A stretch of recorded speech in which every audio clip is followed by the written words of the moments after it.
Hello and welcome to the very first Restoration Institute classroom. I'm Leslie Banwart, the Equipping Director for Restoration Church, and I am joined by Eric Trout, lead pastor at Restoration Church. The Restoration Institute classroom is an avenue that we are using to explore, to dialogue, discuss, to dive deep into biblical and theological themes or books of the Bible. We want to take time to explore important truths that we hold as Christians in a deep way that move beyond the walls of Sunday morning. So our very first topic for our series is Christology. We're going to do a 3-part series where we look at who Jesus Christ is and his work, and we're going to look at it from the lens as Christians, as believers in Jesus, and what it says in the Old Testament through the covenants, what it says in the New Testament about his life and his ministry, and then how the early church wrestled through this idea of God coming in the man of Jesus Christ. So let's dive into the Old Testament. Eric, do you want to explain a little bit about where this idea of Christology comes from on the heels of the things that have been going on in our church recently? Yeah. So Christology is essentially the study of Christ and who he is. In broad stroke, we don't want to just cover one particular event, right? So Christology is not just Jesus died on the cross. It's everything. It's who he has always been. It's his entire life, ministry, all of these things. And so we're going to try to cover all of that through the course of this, and really just in the life of Restoration Church in recent months, we have looked at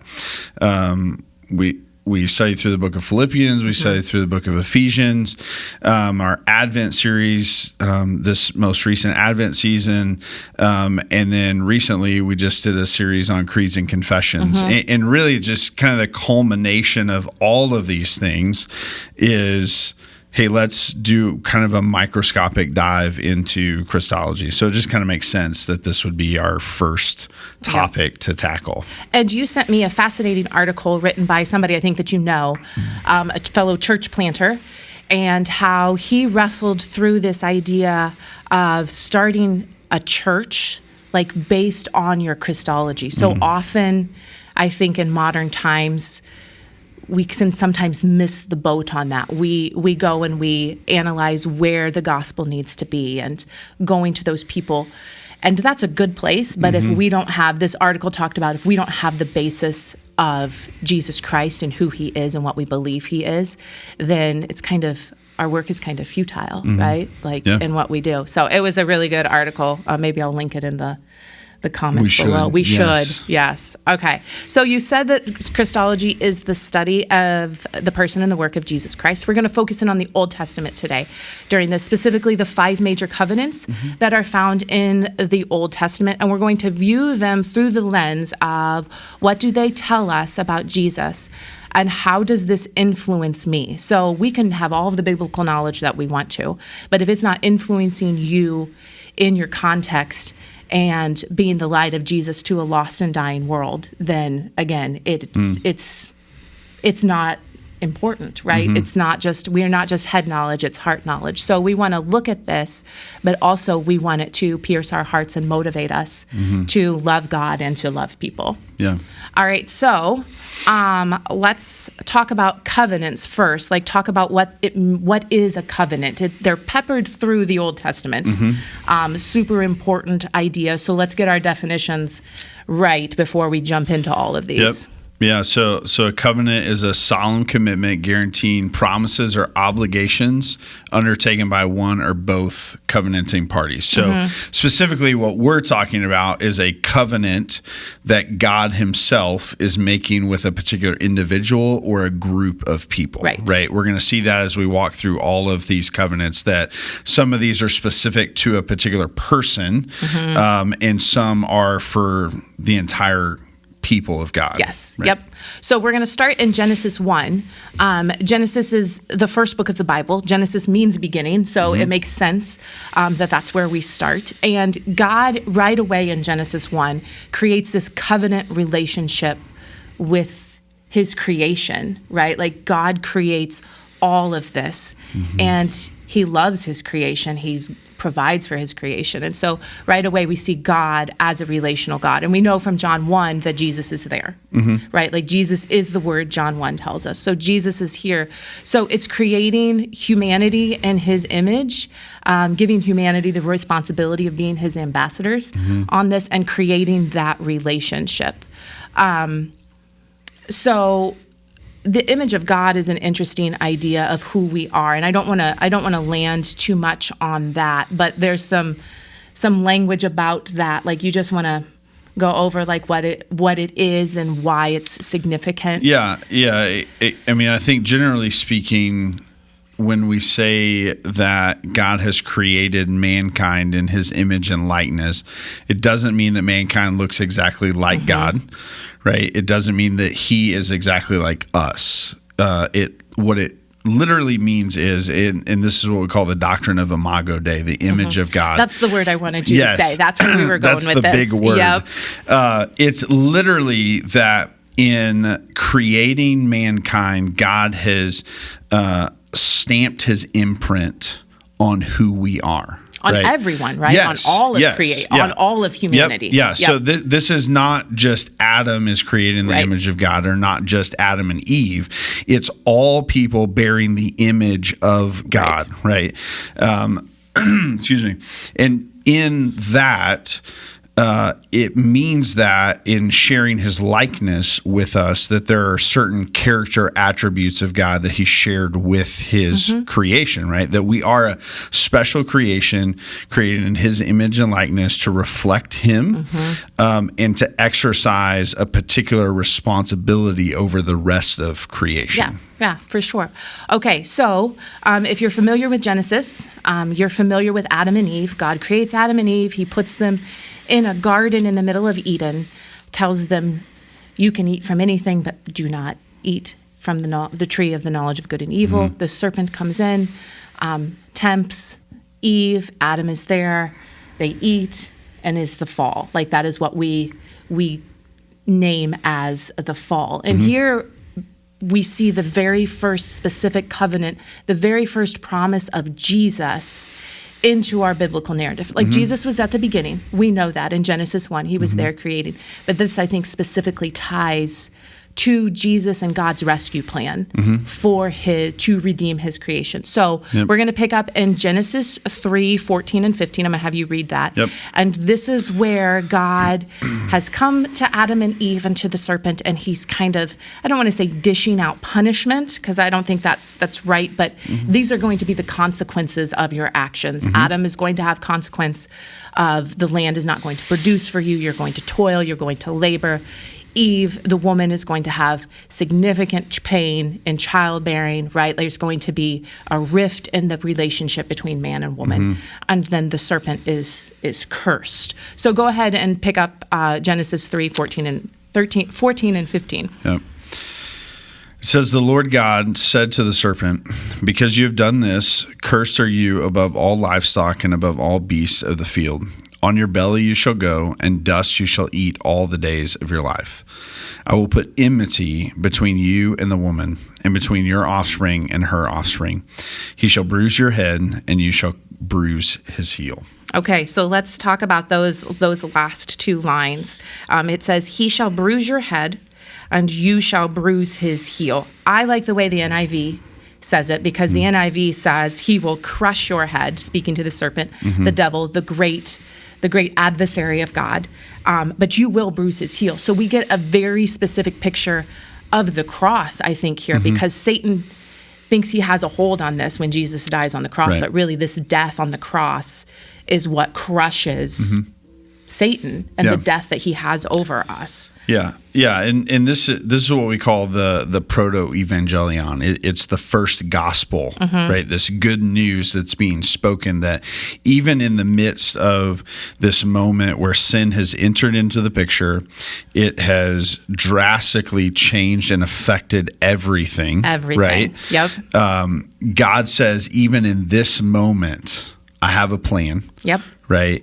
I have hope that you can look forward to, and it's going to be the offspring of the woman. And, right. and this is that it is the foreshadowing, the picture that Christ is going to come as a man, right? That it is going to be the offspring of the woman that would stand against the offspring of the serpent, right? And it has to be birthed from a woman. Like, woman plays a key role in bringing about the Messiah. Yep. Like, she is vital to it, and we'll talk about that in the next session when we talk about Mary and the virgin birth and all of that.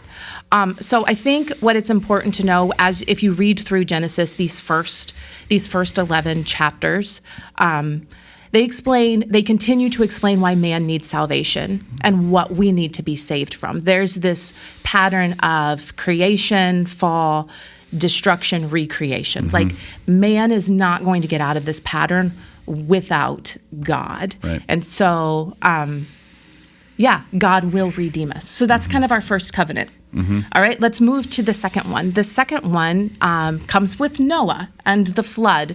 And so this comes from Genesis 9:7 through 17. And I think most of us are familiar with the flood story. It's really a very horrific story. I never understood why people decorate their nurseries with Noah's Ark, because it is not a good story. Because they don't paint that part of the story. The decreation right? Yes. of the wickedness of what has happened. But in that wickedness, God still is going to save. So Noah takes his family, the animals on the ark. God destroys, decreates everything, except for Noah. He saves a remnant, right? Like, and that in and of itself is beautiful. So I'm going to read Genesis 9:7 through 17, and this is the covenant, the promise that God establishes with Noah. It says, "Behold, I establish my covenant with you and your offspring after you, and with every living creature that is with you, the birds, the livestock, and every beast of the earth with you, as many as come out of the ark. It is for every beast of the earth. I establish my covenant with you, that never again shall all flesh be cut off by the waters of the flood, and never again shall there be a flood to destroy the earth. And God said, this is the sign of the covenant that I make between me and you and every living creature that is with you for all future generations. I have set my bow in the cloud, and it shall be a sign of the covenant between me and the earth. When I bring clouds over the earth and the bow is seen in the clouds, I will remember my covenant that is between me and you and every living creature of all flesh. And the water shall never again become a flood to destroy all flesh.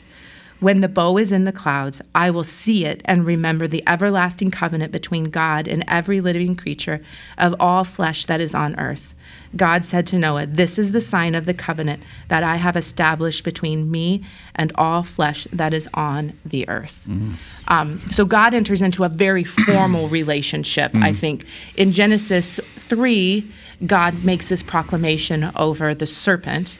But here, God very directly says to Noah, I'm establishing this covenant with you. And this is my bow in the sky, this relaxed bow. Think of, I know we have the rainbow, right? Like that is what it is. But if you think about it, it's more, it looks like a bow and arrow, like the bow of a bow and arrow. And I've read one commentary that said, like, it's a relaxed bow. It's not going to be one that brings about death and destruction. It's a peaceful sign, because that's what God is going to bring. He's not going to destroy. And humanity is going to continue to be corrupt, right? Like that's the thing about this with Noah. God knows. Right. God always knows. Yep. But he knows that humanity is not going to be able to live the way that he wants them to live. Yeah. And that's the natural consequence to even this remnant being saved, right? Is that the sinful nature continues with Noah, right? And his sons and their wives, right? And so it's not a complete wiping of everything and starting over. So there is this element of, the problem is still there. but God is rescuing this piece because he has a greater plan in mind. And that plan will be Jesus. Like it's going to continue to unfold. Right. And I think it's important to note with all of these covenants is that it's not God who breaks the covenant. Right. It's the other side. Yeah. Right. It's the individual or the group of people, right? Us as sinful mankind that breaks the covenant with God. God has upheld his side of the bargain every single time. Yep. Without question. Yep. And part of this, like we see this and we think, well, why would God destroy his creation? And I think we lose sight of who God is and who man is when we ask that question. Like the Bible tells us that every thought of everyone was complete wickedness, and God was grieved about all this. Like wickedness and evil and exploitation and the abuse that you see develop from Cain and Abel to Lamech to all of these different people, right? There's going to be continued violence, but God will not allow it forever. And it is his way to diminish evil and to sustain life. God is the good, and man is the one who messes it up. And God still continues to be faithful to sustain that life. Right. All right. So that's kind of the Noah covenant. Let's move to Abraham. We'll give him a little bit more time because he gets a lot of chapters in Genesis. He has a song. Yeah. Abraham's kind of a big deal in all of this. So for Abraham's going to be a descendant of Noah. He's going to be a descendant of one of Noah's sons, of Shem. And Abraham is an interesting dude. So let's read Genesis 12, 1 through 3 and talk about this a little bit. Yeah. Now the Lord said to Abram, "Go from your country and your kindred and your father's house to the land that I will show you. And I will make of you a great nation, and I will bless you and make your name great, so that you will be a blessing. I will bless those who bless you, and him who dishonors you I will curse, and in you all the families of the earth shall be blessed." Okay, so here we have a threefold covenant. Like again, God initiates it. He initiated it with Noah. He initiates it with creation, with Adam. Right. And God is the initiator of this. And it's threefold, right? Abram, he changes to Abraham. He gets a name change halfway through his story. So Abraham will use those they're the same person. And God says you'll get land, you'll have descendants, and your descendants, you will be a blessing to the entire earth. And people will be attracted to God because of Abraham's blessing, right? I think that's maybe a little bit of a part that we missed. Those of us who follow Christ, like we should have something different that points to God's goodness. If we are saved people, if we really believe that God has saved us, we should live a joyful life that people don't quite understand. Sure. Yeah. The scriptures say that we should have the aroma of Christ. Right. Right. That there should actually be this sweet smell about us that attracts people. Right. Not because of who we are as people, but because of the image that we're created in and the God that we serve. Right. Right. Which is all of this, all of these covenants moving through the course of history. That is the thing, that God is using these people, the descendants, the groups, the individuals, to draw more people to himself by using them as instruments in his plan. Yeah. So Abraham talks to God a lot. I would say probably more than the average Joe. He has a lot of interactions with God. So I would encourage all of you to read through the Abraham narrative. But I want to jump to another important piece of Abraham's story with God that happens in Genesis 17. So again, this idea of land, of offspring, and of blessing is going to to encompass all of Abraham's life. But Genesis 17 is kind of a weird story, and I'm not going to read the whole thing, but I'll just kind of summarize it. It starts off when Abram was 99 years old, the Lord appeared to Abram and said, I am God Almighty. Walk before me and be blameless, that I may make my covenant between you and between me and you, and may multiply you greatly. Then Abraham fell on his face, and God said to him, Behold, my covenant is with you, and you shall be a father of a multitude of nations. So this is Abraham, like God saying he still doesn't have any kids, right? I want to flip back to Genesis 15, because this is the little bit of the interesting story. He's 99 and has no kids. But God says in 17, right, be blameless. Walk before me. Abraham knows that he can't keep this part of the covenant, and it comes out in 17, but it's kind of been there all along. So in 15,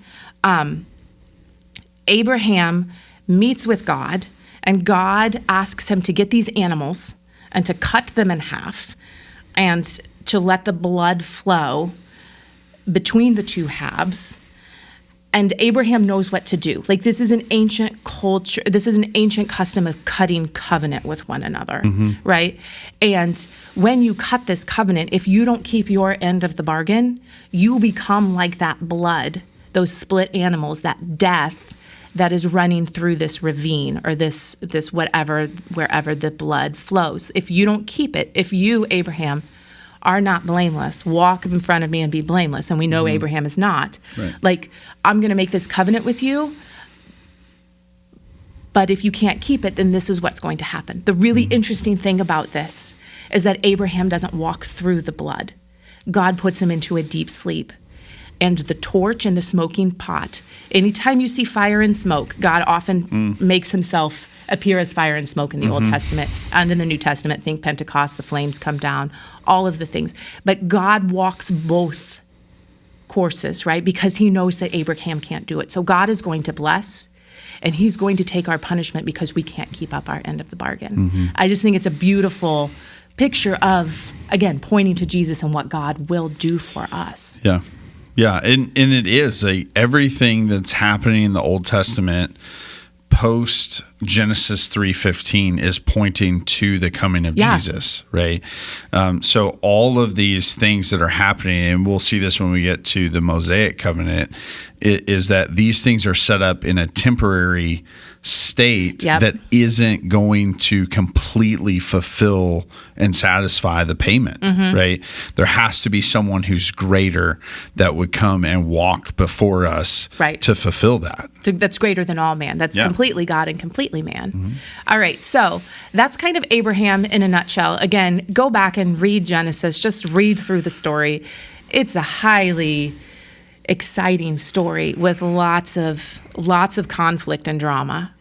So let's go to Moses. Moses is another big guy in the Old Testament. God spends a lot of time with Moses, and Moses does some really great things. Moses,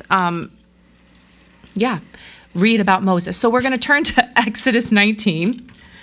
Exodus is where we see the Israelites the Hebrew people are enslaved by the Egyptians. And God sends the plagues, Charlton Heston, all of the things, right? The 10 Commandments, everything. He sends the plagues. He frees a people. He frees a group of slaves and gives them freedom. Like, I don't think sometimes we can miss that in Exodus, but the Hebrews were slaves, and God was their redeemer. He freed them. So even in that, we get a picture of what God does for us. But in Exodus 19, 3, they've come to Mount Sinai. So the slaves have been free, and they come to Mount Sinai where they're going to meet with God. And it says this: while Moses went up to God, the Lord called him out of the mountain, saying, "Thus you shall say to the house of Jacob," that's the Hebrews, that's the Israelites, they're all the descendants of Jacob, "and tell the people of Israel, you yourselves have seen what I did to the Egyptians and how I bore you on eagle's wings and brought you to myself. Now therefore, if you will indeed obey my voice and keep my covenant," this one has a stipulation, right? Like God specifically says, this is what you need to do. You shall be my treasured possession among all peoples, for all the earth is mine, and you shall be to me a kingdom of priests and a holy nation. These are the words that you shall speak to the people of Israel. So Moses came and called the elders of the people and set before them all these words that the Lord had commanded him. All the people answered together and said, all that the Lord has spoken, we will do. And Moses reported the words of the people to the Lord. And the Lord said to Moses, behold, I am coming to you in a thick cloud, right? Cloud, there it is, that the people may hear when I speak with you and may also believe you forever. So I would call it a conditional covenant. God says, you need to do this. And I will do this. You will be my treasured possession. And Israel's response is overwhelmingly positive. We will do this. They have a new identity. They have a new purpose. They have a new vocation. They have a whole new system. Exodus is all about taking a group of people who were slaves and making them a kingdom of priests, like completely extrapolating Egypt out of them. They've been in Egypt for 400 years. They're learning who God is and how to be his people. So then they're going to get the 10 commandments. How do they do with all of this? How does Israel do with the Mosaic covenant? Terrible. They do terrible. They absolutely do terrible. Yeah. And I think that is the thing.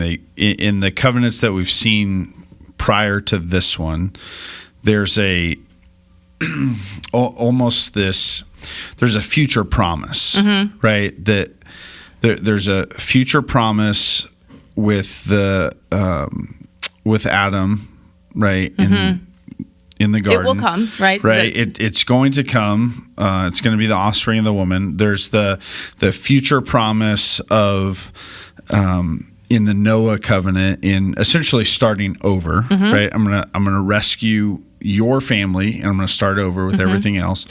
And then there's this future hope in the covenant with Abram, right? That I'm going to give you a land. I'm going to make you a blessing. I'm going to make you a great nation. And now with the Mosaic covenant, you have the giving of the law, which is, okay, as I'm making you into this great nation, which is part of the thing. Like, that's how the Hebrews found themselves in slavery, because there's a new Pharaoh who didn't know Joseph, right? Who is the descendant of Abraham. That's how they end up in Egypt, because God spares them, right? And then there's a new Pharaoh that is put into power who doesn't know Joseph and now enslaves the people, right? And so God rescues them out of that and is making them into this great nation. And the fear was, like, Pharaoh had to enslave the Hebrews because they were getting too big. Right. They were they were multiplying. They were literally obeying God's command to be fruitful and multiplying. And now there's too many of them. And so he had to try to suppress them. Right.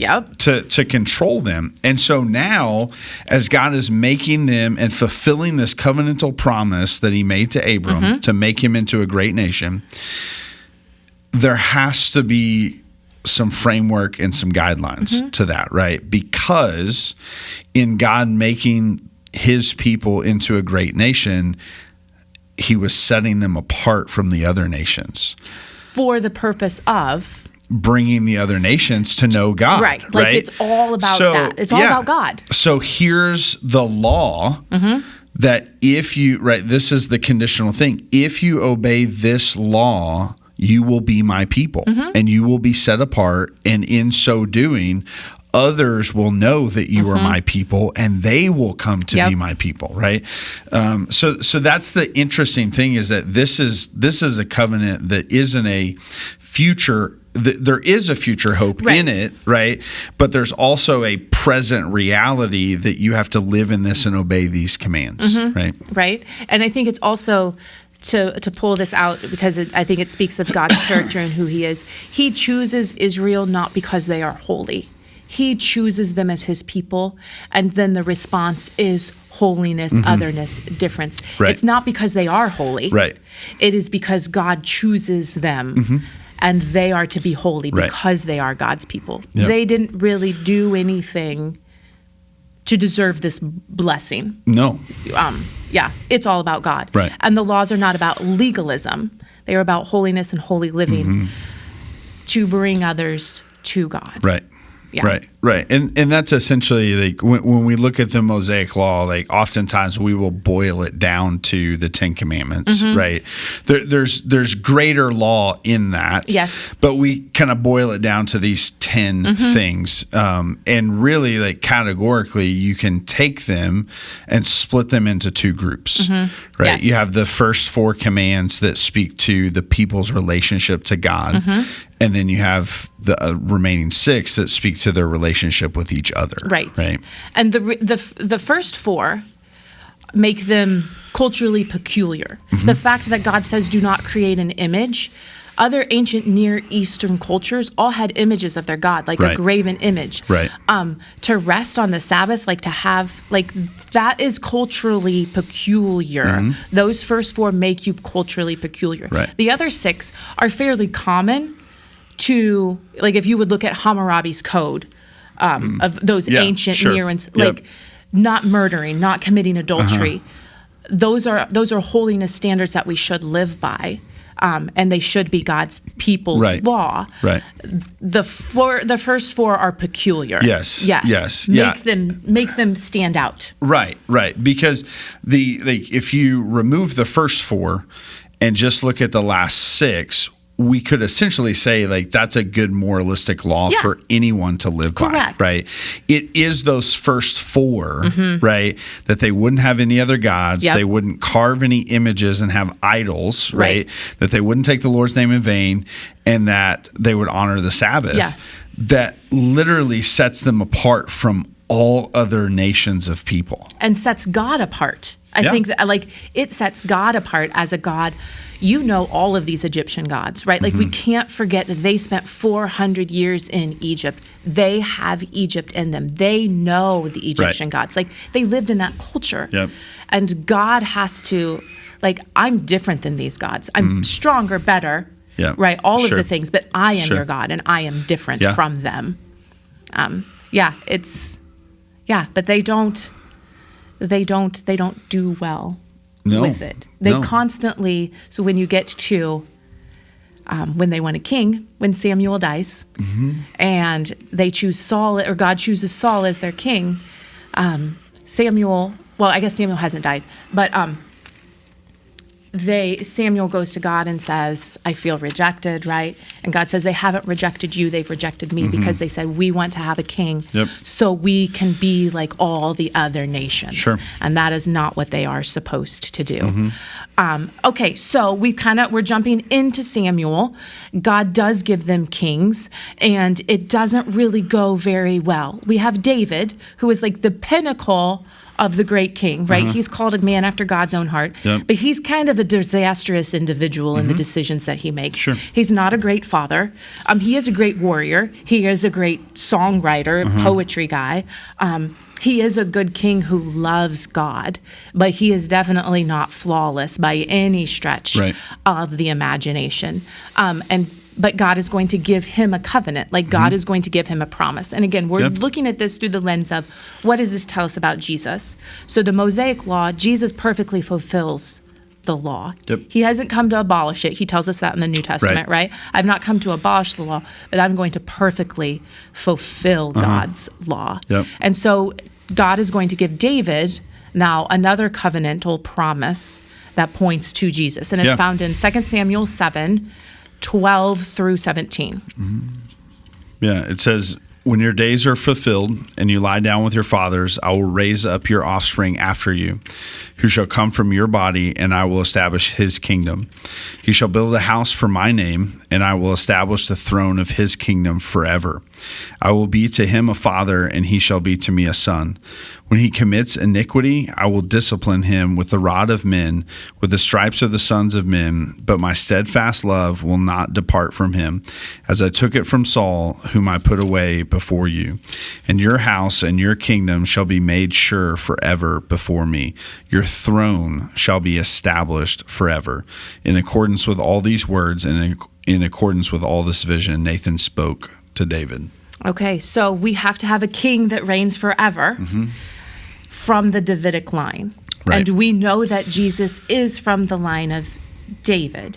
And Jesus comes from David's line, which is from the tribe of Judah.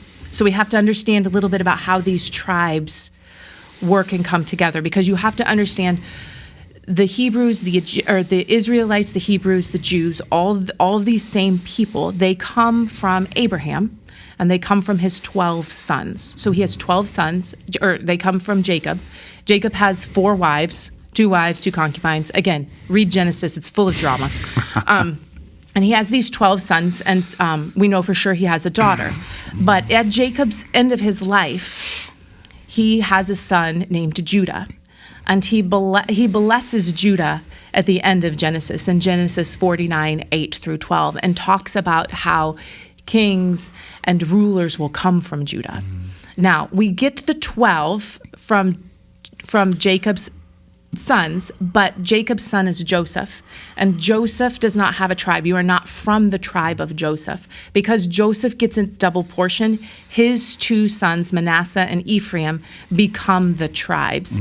And so that would give you 13, right, if there's 12, and then Joseph splits 2.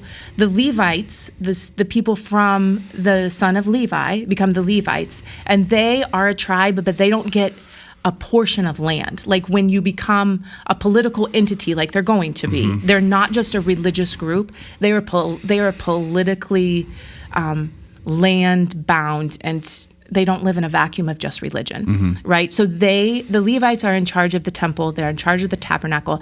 That is their portion. That is their blessing. They don't get a land chunk to work and to use to, all of the things. So we've got the tribe of Judah, which David is going to come from, and hence his line, Jesus, he has to come from that. Yeah. So, yeah.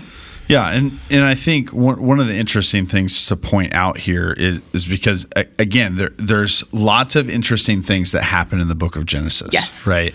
And so we're highlighting these specific covenants. There's lots more to go back and read through. Even specifically going back to, you have Abraham and you have his son Isaac, right, who then fathers Jacob and Esau. Yep. And Jacob is the one who receives the blessing and the birthright because he tricked his brother out of it. Because he's a trickster and a liar, right? Yep. But yet God chooses to use that, and it's his descendants that are these tribes, right? And so one of the unique things in that is that Judah isn't the firstborn. No, he's the fourth. He's not the one who should have received the birthright and the blessing, right? But that's the line that God chose to use. And I think I point that out because that's not the only time that God does that. Yeah. Right? So in this Davidic covenant, this promise that God makes to King David that there will be a descendant of him that reigns on the throne forever. When you go to the New Testament and you read the genealogy of Jesus, you see all of these unlikely people that God used, right? And it's not just Judah, right? It's other people. It's like Rahab and Ruth and all of these people who weren't Hebrews, right? Who shouldn't have received a blessing, but did receive a blessing, right? And I say all of that to say this, I think, and encourage all of us that God chooses to use whoever he wants to, right? And so even if we don't feel like we are the prime person to do something great, like God can still use us in that, right?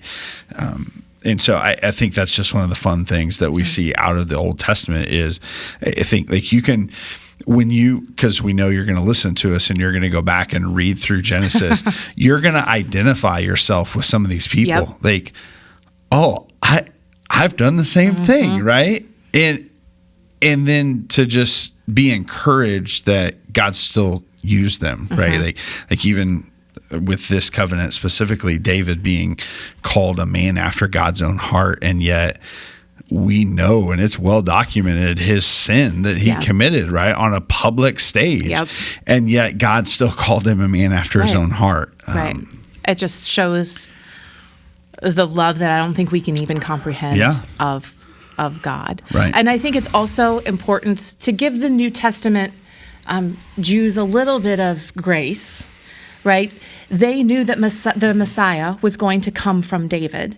And they looked at this covenant promise and thought, we're going to have another king like David. Yep. David united the tribes. David was like a political powerhouse.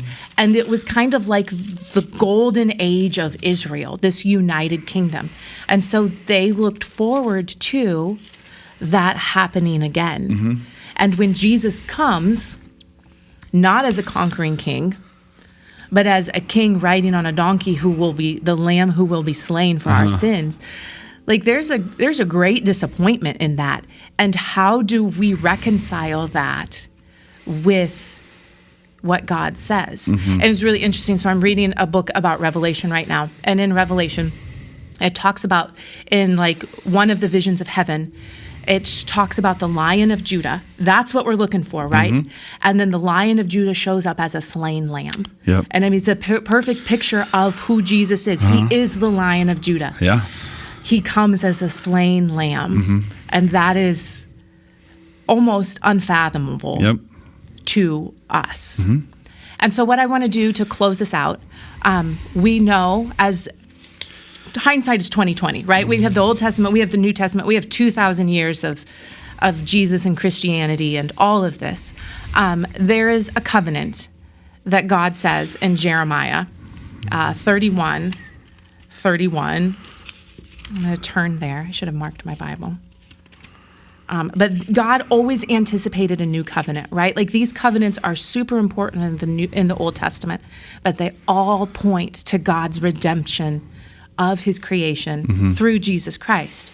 And so in Jeremiah 31, it says, "Behold, the days are coming, declares the Lord, when I will make a new covenant with the house of Israel and the house of Judah, not like the covenant that I made with their fathers on the day when I took them by the hand to bring them out of the land of Egypt, my covenant that they broke, though I was their husband, declares the Lord.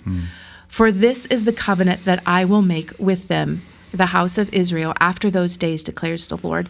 I will put my law within them, and I will write it on their hearts, and I will be their God, and they shall be my people. And no longer shall each one teach his neighbor and each his brother, saying, Know the Lord, for they shall all know me. For the least of them to the greatest, declares the Lord. For I will forgive their iniquities, and I will remember their sins no more." Right? Like that is our Jesus. Yeah. That is God's new covenant in Jesus' death and resurrection to us. Yeah. In this language of the new covenant being written on our hearts, right? That it is in the salvific work of God that he is giving us a new heart, that we're born again and become new creations, right? That he has written his covenant on our hearts, and it is that covenant that now carries us to the future. So we're gonna wrap up our conversation. Thank you for joining me in this endeavor. We hope that you are encouraged. We hope that highlighting these covenants helps you to reflect on the question, what do I believe about Jesus? What do I believe about God?